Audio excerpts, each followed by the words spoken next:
Electrohomoeopathy के अध्ययन के क्रम में आज हम मटेरिया मेडिका का एक विशेष चैप्टर औषधियां, इन्हीं औषधियों के अध्ययन के क्रम में हम आपको स्क्रोफुलोसो ग्रुप की औषधियों का अध्ययन कर रहे हैं।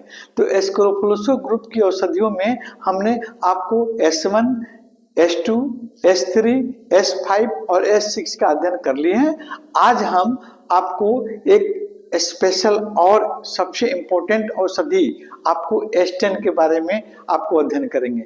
ये S10 आपको स्क्रोफुलोसो ग्रुप में S1 के बाद में सबसे इम्पोर्टेंट औषधि आपको S10 भी है ना।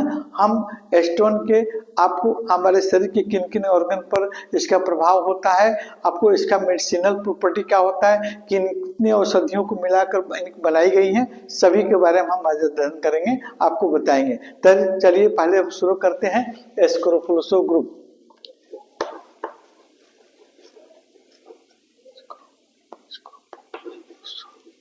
स्क्रोफुलोसो ग्रुप की औषधि आपको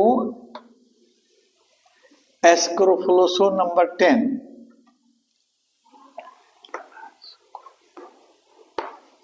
स्क्रोफुलोसो नंबर 10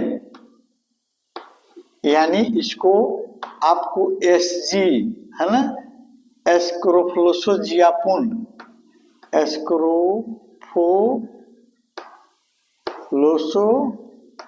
जियापुन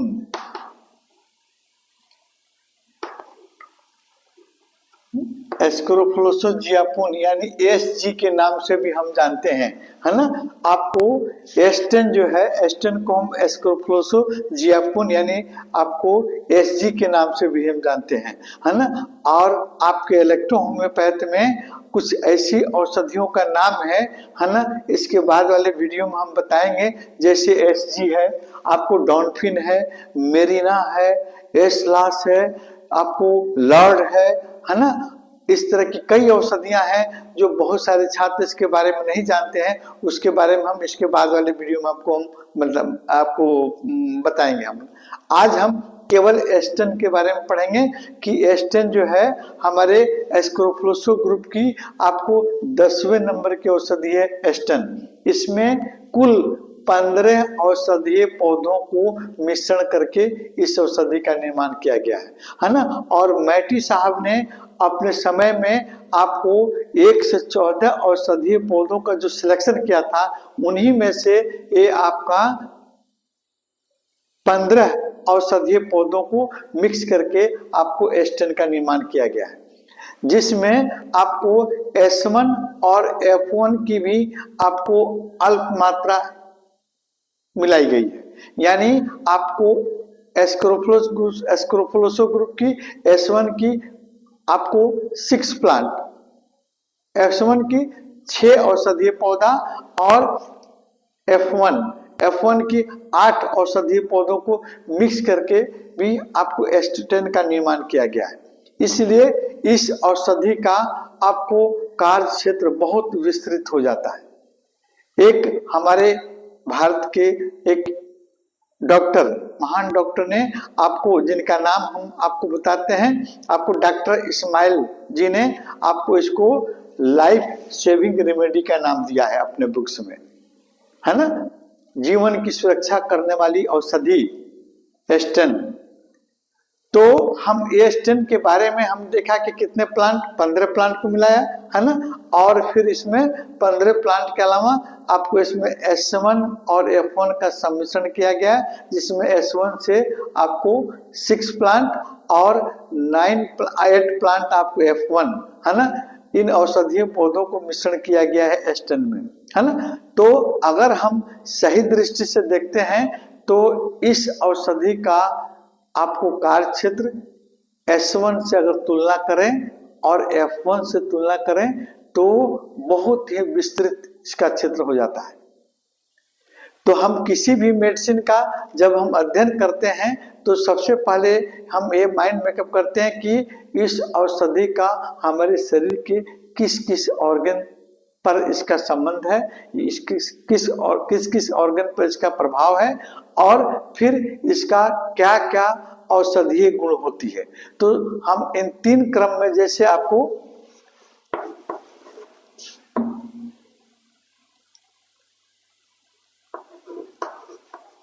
ऑर्गेनिक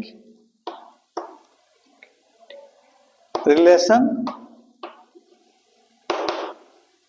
और फिर दूसरा नंबर में आपको मेडिसिनल प्रॉपर्टी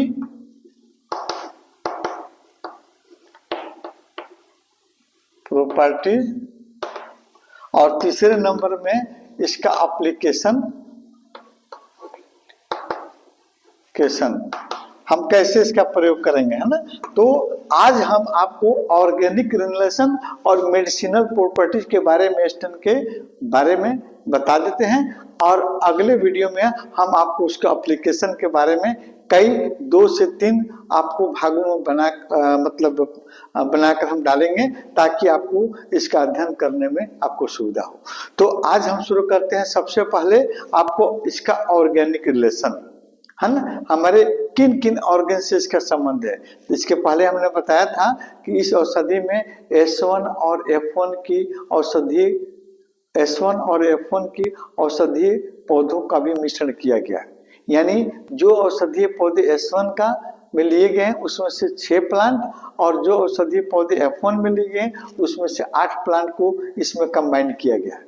तो अगर हम देखें तो ये औषधि जो है S1 के कार्य क्षेत्र को देखते हैं तो हमारे शरीर के लगभग सभी ऑर्गन सिस्टम पर ये कार्य करती है।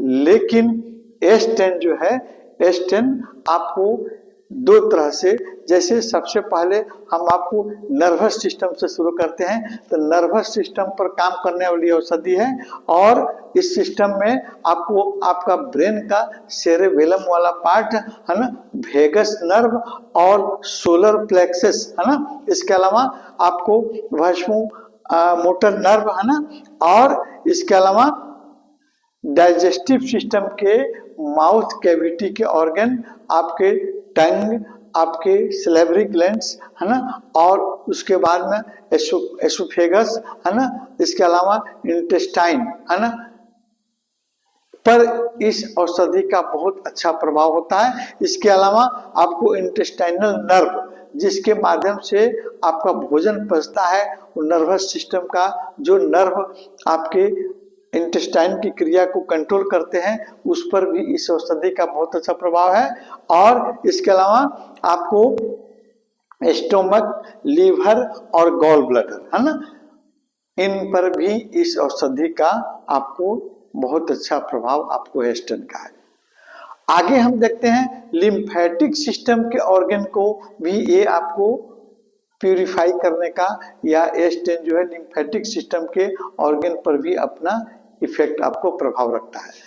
अब हम आपके देखेंगे इसका मेडिसिनल प्रॉपर्टी क्या है।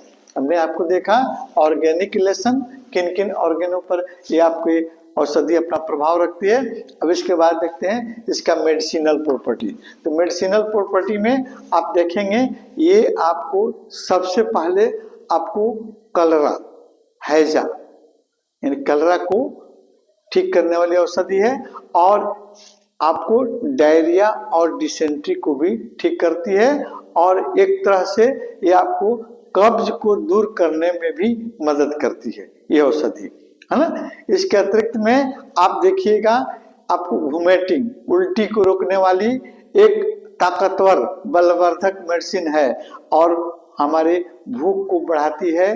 ज्वर नाशक, विभिन्न तरह के ज्वर जैसे टाइफाइड बर्ड, आपको फीवर, टाइफस फीवर को ठीक करने वाली और एंटी एस्मास्मोडिक, है ना, ऐंठन युक्त दर्द आपके शरीर में हो रहे हों तो उसको भी ठीक करने की क्षमता रखती है और आपके दौरा, है ना, आक्षेप आते हैं तो उसको रोकने की भी क्षमता रखती है औषधि और प्रिवेंटिव का भी काम करती है। जैसे आपको कलरा के लिए और कैंसर के लिए प्रिवेंटिव के रूप में काम करती है ना।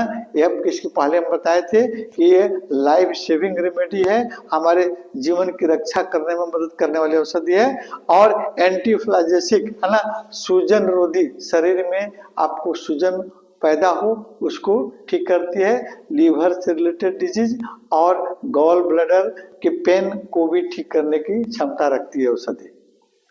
हम इसके बाद आगे आपको इन औषधियों का एस्टेन का हम अलग अलग आपको कलरा में हम कैसे यूज करेंगे, डायरिया डिसेंट्री में कैसे यूज करेंगे, है ना, किस किस आपको सहायक औषधियों को हमको साथ में लेना पड़ेगा, है ना, किस डाइल्यूशन में हम उसका प्रयोग करेंगे, इसके बाद वाले वीडियो में हम आपको बताएंगे।